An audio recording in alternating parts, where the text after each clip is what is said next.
Ladies and gentlemen, and future entrepreneurs, and the actual accidental entrepreneurs, and people who once Googled how to make money fast at 2 a.m. while eating shredded cheese out of a bag, welcome! I'm here today because I tried 5 side hustles so you don't have to. I did the research, I took the risk, I spent the money, and I'm here to save you from the crushing realization that's not all quick cash opportunities are created equal. Some of them are barely opportunities at all. And before we get into this, let me just say I did this for science. And by science, I'm broke, and I thought I was smarter than the internet. So there's that. We live in a world today where your phone knows what you want before you do, and you Google pay rent faster once, and suddenly every ad is like, make 10,000 a month working from home, quit your job and become a crypto millionaire.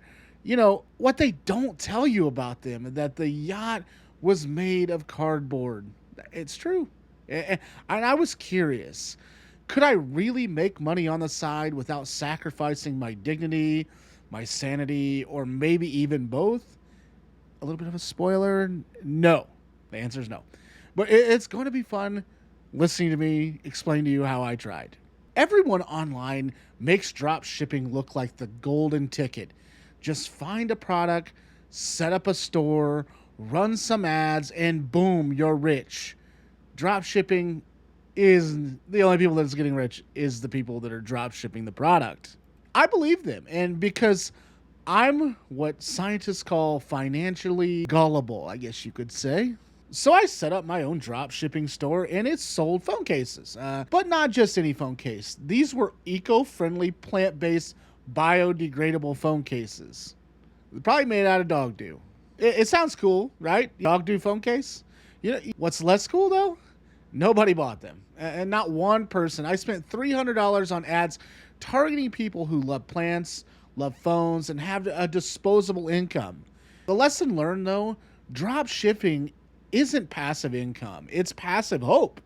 You sit there refreshing your Spotify dashboard any minute now. Side hustle number 2 was freelance writing. I thought to myself, I can write. People need writing, and this will be easy. I made a profile on Fiverr, Upwork, and my bio read, creative, versatile writer, fast turnaround. My first gig was writing a 1,500 word article on the top 10 best lawnmowers of 2023. I live in an apartment. I've never owned a lawnmower, but guess what? I am now a lawnmower expert. The problem? For the amount of time it took me to research, write, and edit, I made roughly $3 an hour, which is the same as a medieval blacksmith, but with less job security. Lesson learned, freelance writing is great if you love coffee, late nights, and pretending you're passionate about hedge trimmers. Side hustle number 3, food delivery. I signed up for DoorDash and Uber Eats because, hey, I have a car, I can halfway drive, and how hard could it be? Here's the reality though, you spend your day chasing little pings on your phone that says, deliver 1 taco to a guy named Brad for $2.75. And you drive 10 minutes to pick it up. You wait for the kitchen to just finish up, which is a translation. They forgot your order. And then you drive 20 minutes to drop it off, only to find Brad lives on the 4th floor and with no elevator. Hello, calf day. The only cardio I've done in years is climbing the apartment stairs holding lukewarm pad thai. The lesson learned, the pay is fine. If you don't count gas, wear and tear, and the fact that you start to despise anyone who orders food 5 minutes before closing. Side hustle number 4, selling stuff online. People swear you can make money by selling stuff online. The Facebook Marketplace or eBay. I figured, why not? I started with things I didn't need, like old books, a desk chair, a blender that smelled vaguely like soap, no matter what I did. The problem, selling stuff online is like you get 50 messages, but only 3 people show up, and one of them tries to haggle you down to $1 and a bag of Cheetos. The lesson learned here during that time period for me was you can make money doing this, but ready for strangers to ask, can you deliver it to me but for free? No. Side hustle number 5 is just odd jobs. I joined TaskRabbit. It was my first gig and I assembled an IKEA wardrobe. You ever built an IKEA furniture? It's like adult Legos, except for the instructions were written by someone who never even seen a screw before. And halfway through, I realized I was working for $12 an hour and a mild back injury. I'm 40. I'm getting old.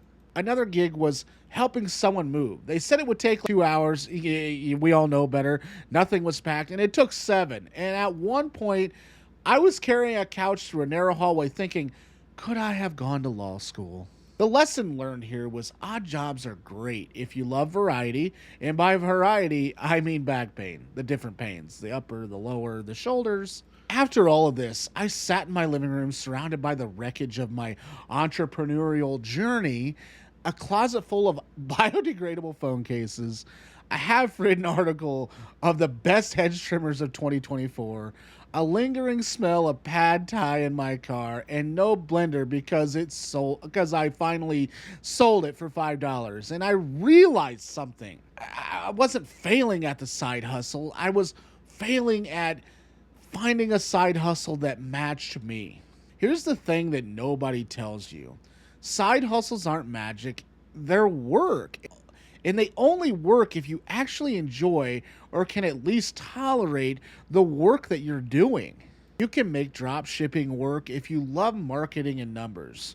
You can crush freelance writing if you enjoy deadlines and pretending to be an expert on things you've never touched. You can dominate food delivery if you see driving as therapy and stairs as leg day. But if you're just chasing quick money, you'll burn out faster than my ad budget for YouTube. Here's what I learned. If it sounds too good to be true, it probably a YouTube ad. That's usually what YouTube ads do for me. And the internet loves selling you the idea of passive income, and not the reality of it. Your time is valuable. It's if your side hustle makes you miserable, it's not worth it. So you should try a side hustle. Absolutely, you should try. But try one you can see yourself doing without wanting to throw your laptop out a window. And remember, the best side hustle is building skills you actually care about. So one day it doesn't have to be a hustle, it's just your life. Thank you for watching. And if anyone here wants a biodegradable phone case, see me after the show in the comments section. That would be great. Just saying. Anyways, thanks for watching. And like and subscribe.